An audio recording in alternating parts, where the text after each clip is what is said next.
Welcome to Doctor Warrick's podcast channel. Warrick is a practicing cardiologist and author with a passion for improving care by helping patients understand their heart health through education. Warrick believes educated patients get the best health care. Discover and understand the latest approaches and technology in heart care and how this might apply to you or someone you love.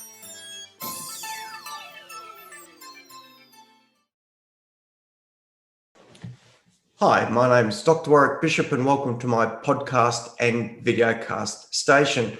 I'm absolutely delighted to have the opportunity for the third time to speak with James Z.G. Buckley, who is an international leader in hypnosis, in human behaviour, in meditation and leadership. Welcome back, James. It's a privilege to be back and here with you, Warrick. Always a pleasure.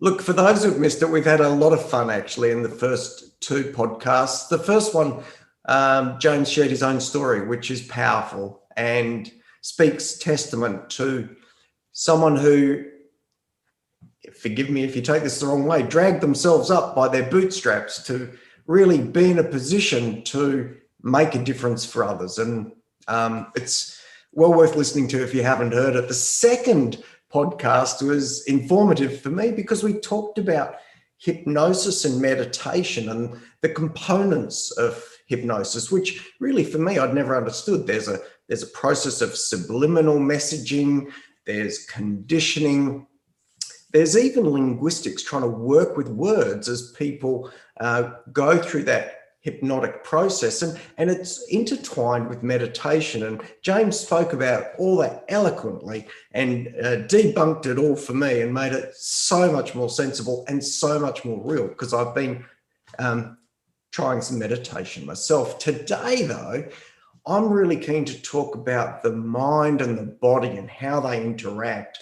And James and I have chatted about this before, but this is where the rubber meets the road, James, and we're going to talk about it because it's hugely important. And you know as well as I do, I see patients on a physical health journey, and I don't think we look after their brains well enough to help them through that.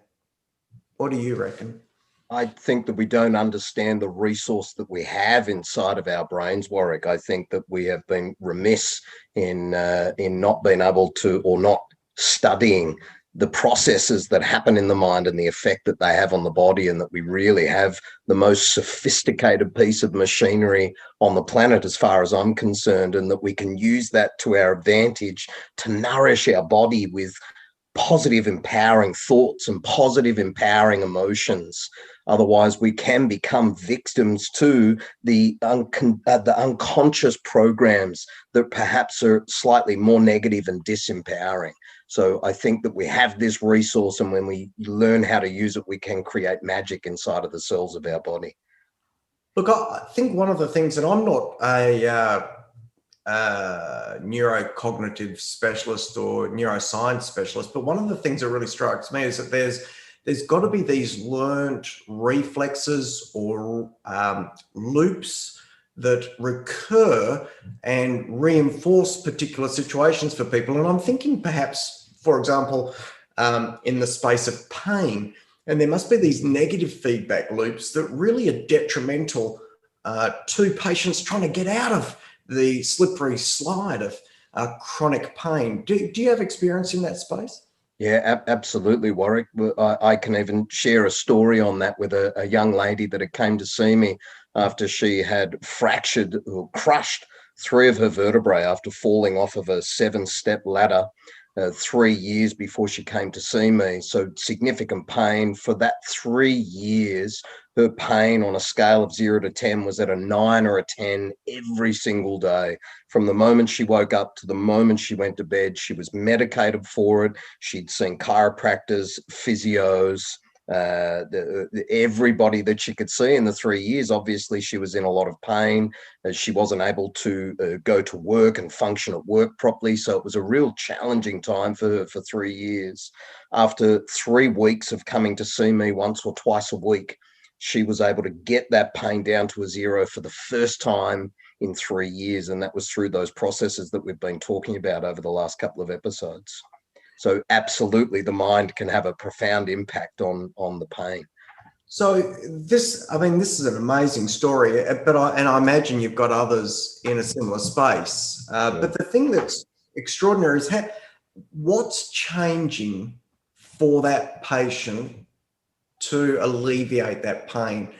Presumably there's no change in her back, but what do you, how would you describe what's occurred to her through the processes you took her through to alleviate that discomfort?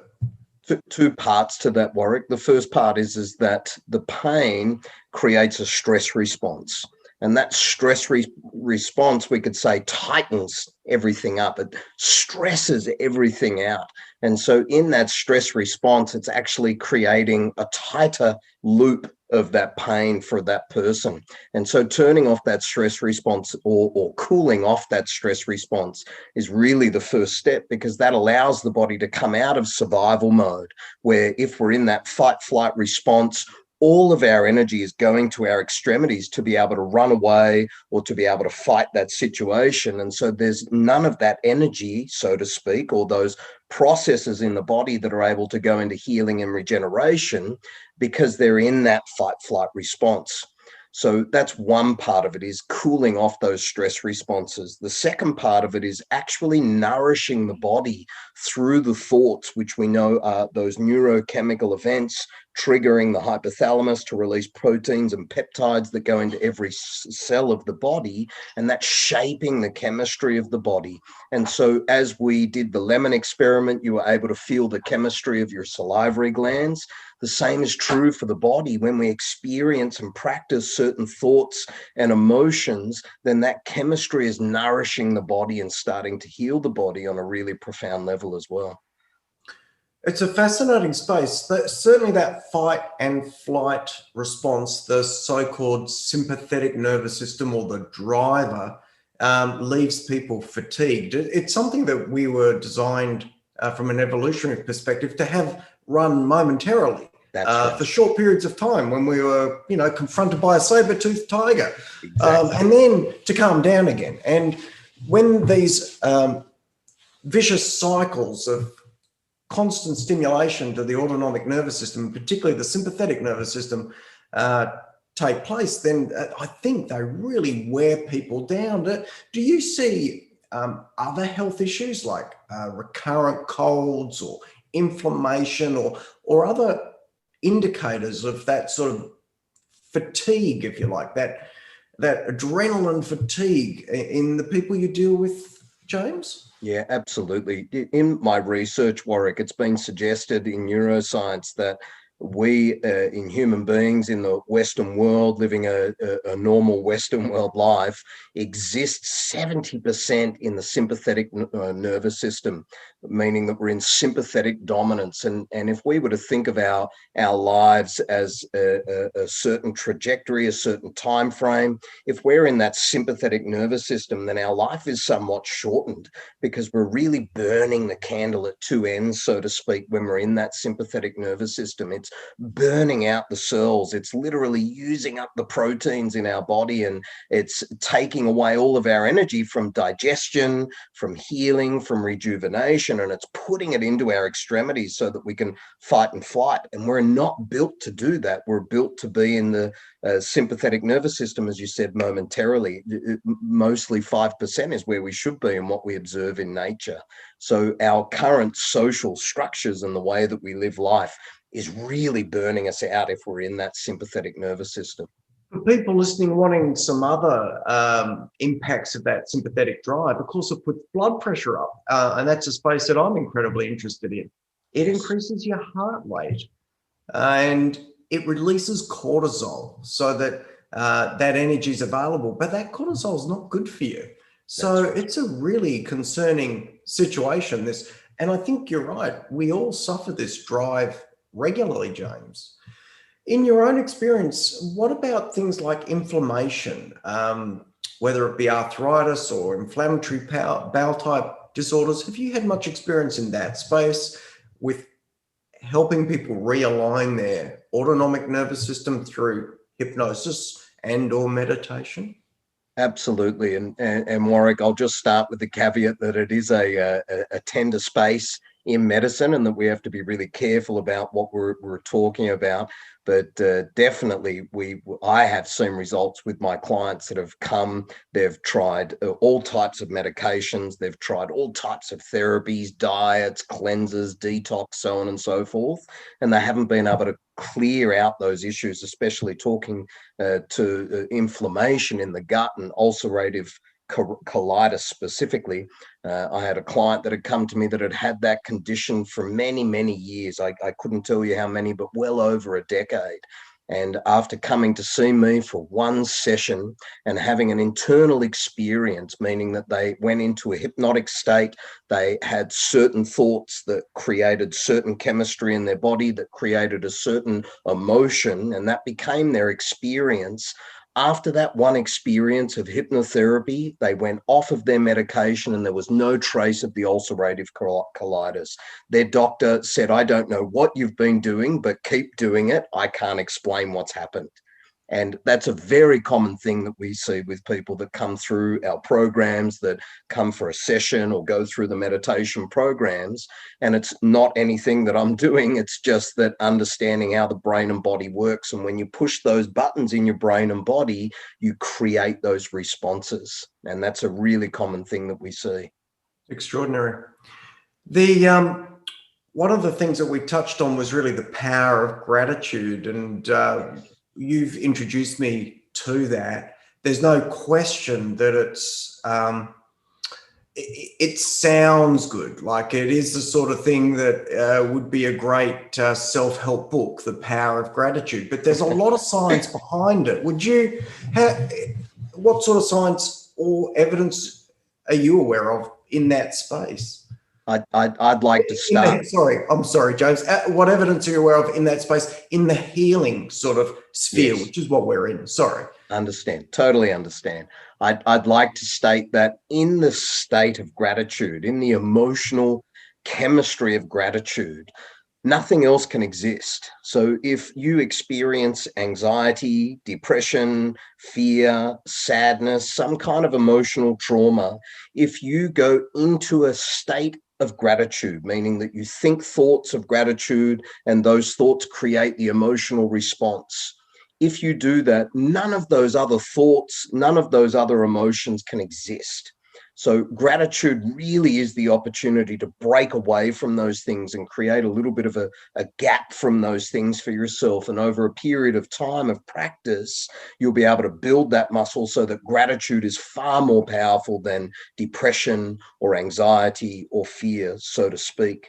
But to answer your question, Warwick, when we look at the emotional or the chemical signature of gratitude, when we look at what's happening in the chemistry of the body and the brain when we're in gratitude, there is research that has told us that 1,200 different processes start to heal and regenerate our DNA if we can simply practice that 10 minutes of gratitude. And that gives me goosebumps just to say that, how profound it is that we can have that effect on our body.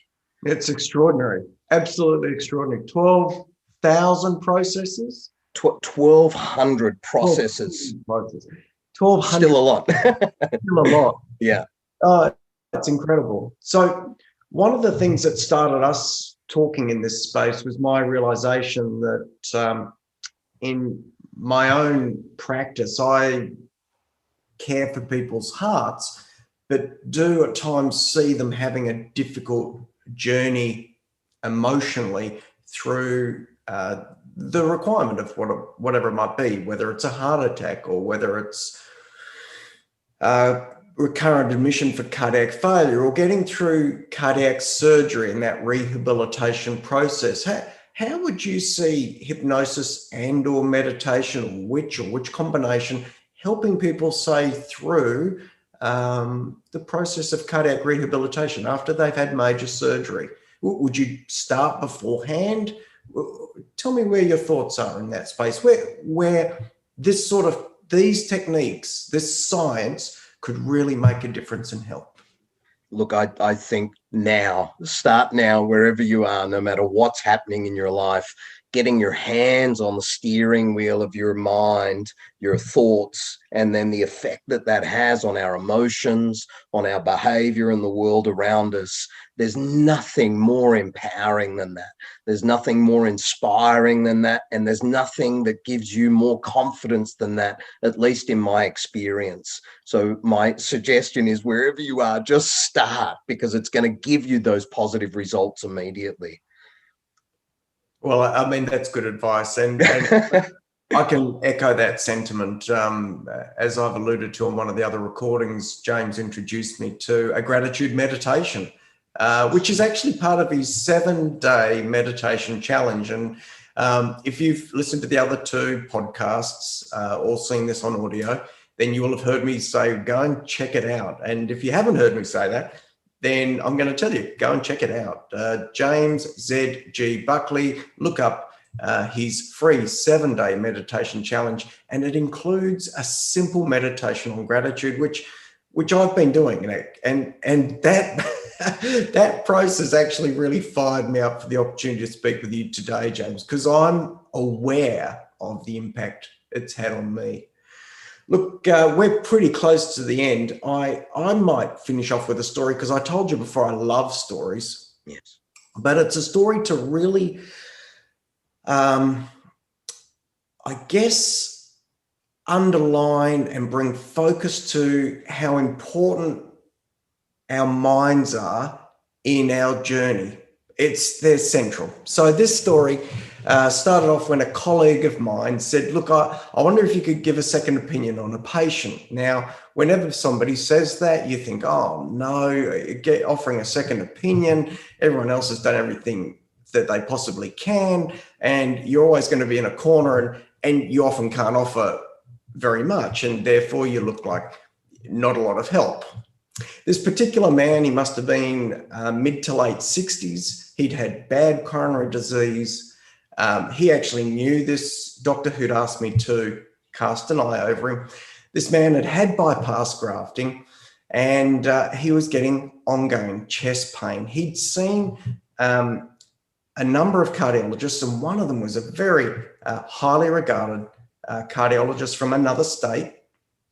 And he had been told that it was his heart and there was really just nothing that could be done about it. Well, this gentleman was forlorn. He was miserable. He was really, I think he was burying himself, actually. He pretty well saw this as the end of the line, ongoing pain in the setting of bypass grafting. Well, I did go through all his notes and rummage around, and it turned out that his graft to his hearts, and he'd had a number of grafts, but his grafts all looked pretty good. And the testing that had been done didn't really show any major problem with the heart, and it didn't sort of make sense to me. So remarkably, this guy who came in so sad and miserable with this pain, I examined him while he was just in my office, as one should do, and lo and behold, I found he had a really tight knot in the left shoulder. And I said to him, look, I don't know if this tight knot in the shoulder is related to your pain or not. It might be as you move and walk that it stirs up and you're getting referred pain to the chest. Why don't you go and get some physio, maybe some dry needling. That's where they stick a needle in and loosen up the muscles and see how you go. Well, I can't begin to tell you. I was knocked out. This guy bounced into my office 3 months later, a smile from ear to ear. I couldn't shut him up. He was born to live again. He'd suddenly realized that he wasn't about to die from his heart, that his pain was actually just a bad shoulder. And I actually did quite well for him. But it was all about his head. Nothing else changed, really. It was extraordinary. Absolutely. And I'd just like to add to that as well, Warwick, and perhaps try and answer your question a little bit better from before in regards to rehabilitation or going through challenges.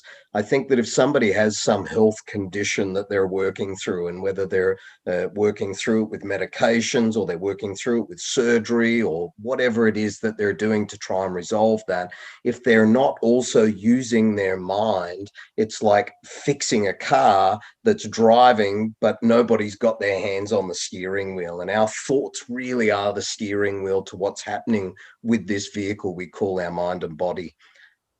No question at all.